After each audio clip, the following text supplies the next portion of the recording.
Assalamualaikum warahmatullahi wabarakatuh.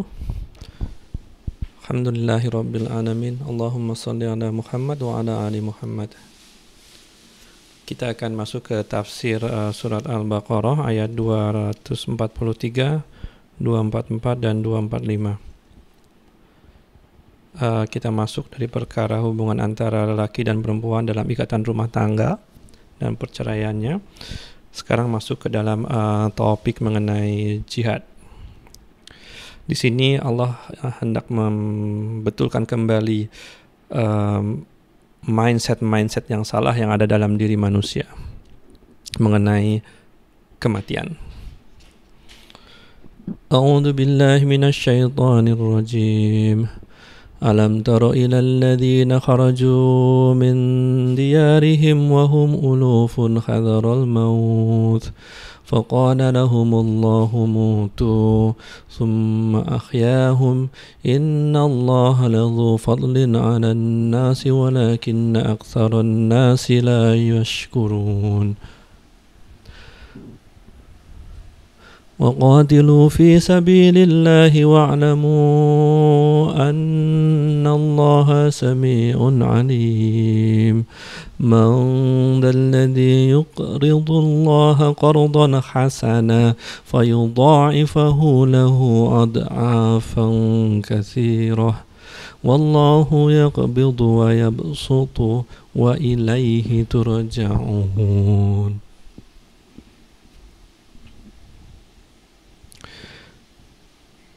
Artinya, apakah kamu tidak memperhatikan orang-orang yang keluar dari kampung halaman mereka? Mereka beribu-ribu jumlahnya karena takut mati. Maka ketika Allah berfirman kepada mereka, matilah kamu. Semuanya mati. Kemudian Allah menghidupkan mereka. Sesungguhnya Allah mempunyai karunia terhadap manusia, tetapi kebanyakan manusia tidak bersyukur. Ayat berikutnya 244, dan berperanglah kamu sekalian di jalan Allah dan ketahuilah sesungguhnya Allah Maha mendengar lagi Maha mengetahui.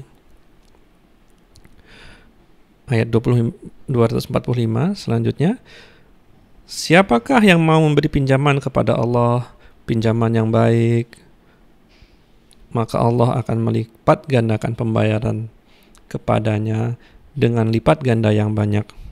Dan Allah menyempitkan dan melapangkan rizki, dan kepadanya lah kamu dikembalikan. Jadi di sini Allah hendak membetulkan mindset manusia.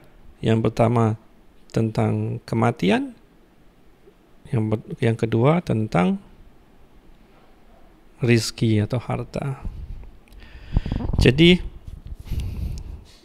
dari Ibnu Abbas mengenai firman Allah, alam taro ilal ladzina kharaju min diyarihim wa hum ulufun hadaral maut. Apakah kamu tidak memperhatikan orang-orang yang keluar dari kampung halaman mereka sedang mereka beribu-ribu jumlahnya karena takut mati?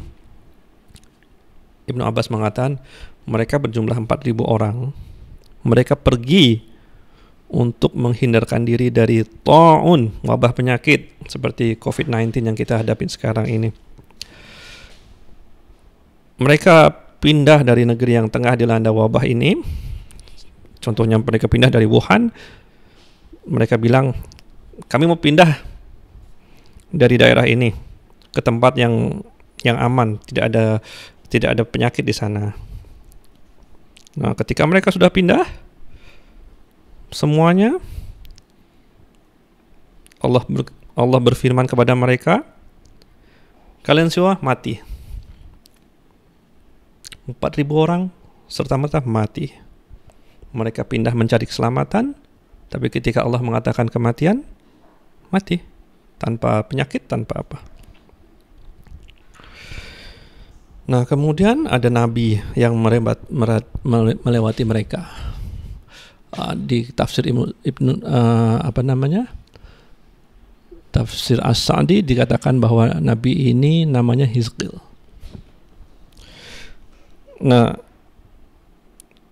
nabi ini berdoa kepada Allah supaya ia menghidupkan mereka. Qadarullah, kemudian Allah menghidupkan mereka. Jadi dihidupkannya mereka ini oleh Allah mengandung pelajaran dan dalil bahwa kebangkitan jasmani terjadi pada nanti hari kiamat.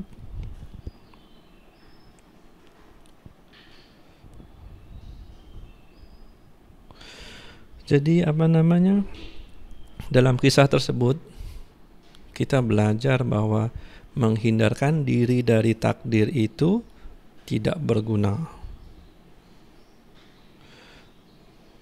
Menghindarkan diri dari takdir, ketika kita sudah ditakdirkan mati, kita akan mati. Tidak perlu alasan kita mati karena perang. Mati itu bisa terjadi karena apapun, tidak hanya terbatas oleh perang. Makanya di ayat di ayat berikutnya disebutkan bahwa firman Allah, "Muqatilu fi sabilillahi wa'lamu annallaha sami'un alim." Dan berperanglah kamu di jalan Allah, ketahuilah sesungguhnya Allah Maha mendengar lagi Maha mengetahui. Jadi sebagaimana tindakan untuk lari dari takdir itu nggak bermanfaat, demikian juga tindakan lari dari jihad sama sekali tidak mendekatkan atau menjauhkan dari kematian.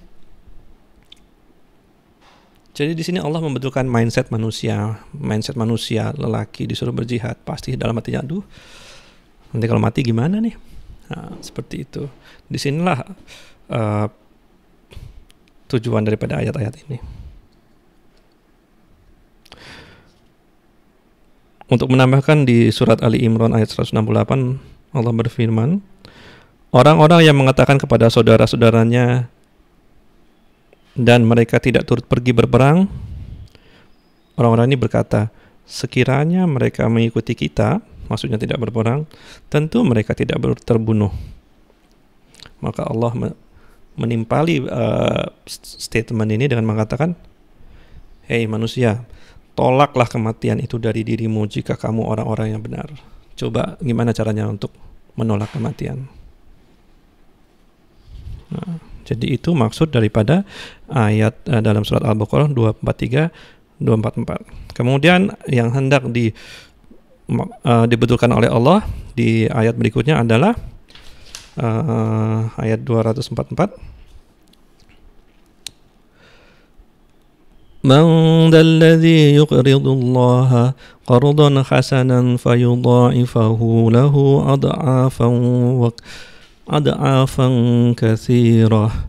Siapakah yang mau memberi pinjaman kepada Allah, pinjaman yang baik?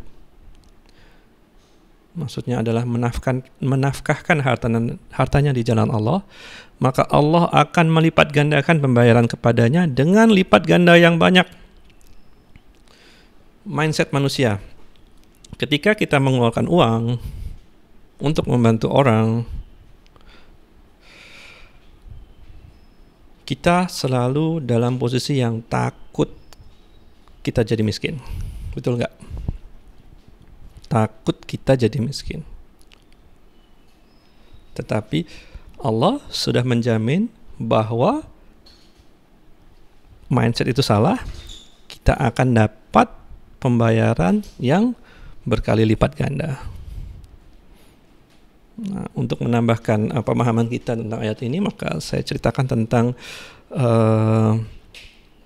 kisah di para sahabat. Jadi di dalam tafsir Ibnu Katsir dijumpai bahwa seorang sahabat yang bernama Abu Dahdah Al-Ansari bertanya setelah turunnya ayat ini, "Ya Rasulullah, apakah Allah mengharapkan pinjaman dari kita?" Rasulullah SAW menjawab, "Ya wahai Abu Dahdah." Kemudian Abu Dahdah berkata, "Rasulullah, aku minta tanganmu dong." Kemudian Rasulullah mengulurkan tangannya dan dan Abu Dahdah berkata, "Sesungguhnya aku akan meminjamkan kepada Robku kebunku. Kenapa Abu Dahdah minta tangan Rasulullah SAW? Karena apa yang hendak dia pinjamkan atau dia hendak infakkan adalah suatu hal yang besar. Seberapa besar? Nah, di dalam kebun itu terdapat 600 pohon kurma. Satu pohon kurma itu setahun kalau panennya sekali dia menghasilkan 250 kg kurma. 1 kg 300.000. Jadi 1 tahun dari 1 pohon kurma itu ia bisa dapat panen sebesar 75 juta rupiah. 75 juta rupiah itu kalau ditukar ke dalam ringgit sekitar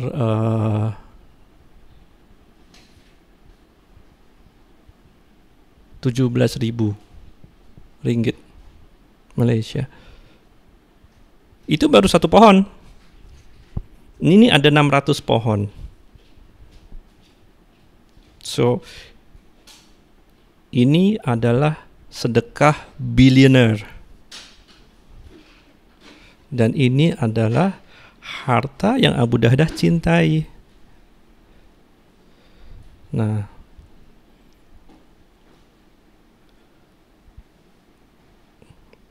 sebegitulah cinta. Sebegitulah kita harus berusaha untuk meminjamkan kepada Allah pinjaman yang baik. Allah menjamin bahwa Allah akan melipat gandakan pembayaran kepadanya dengan lipat ganda yang banyak. Selanjutnya Allah berfirman, "Wallahu yaqbidu wa yabsutu."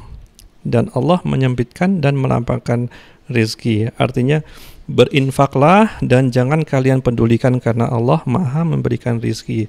Dia akan sempitkan rezeki siapa saja yang Dia kehendaki dan Dia akan meluaskan rezeki kepada orang-orang yang Dia kehendaki. Wa ilaihi turja'un. Dan kita akan kembali kepadanya, kita akan menjumpai apa yang kita sudah buat dan Allah Maha mensyukuri segala sesuatu yang hamba perbuat. Itu dulu, terima kasih. Assalamualaikum warahmatullahi wabarakatuh.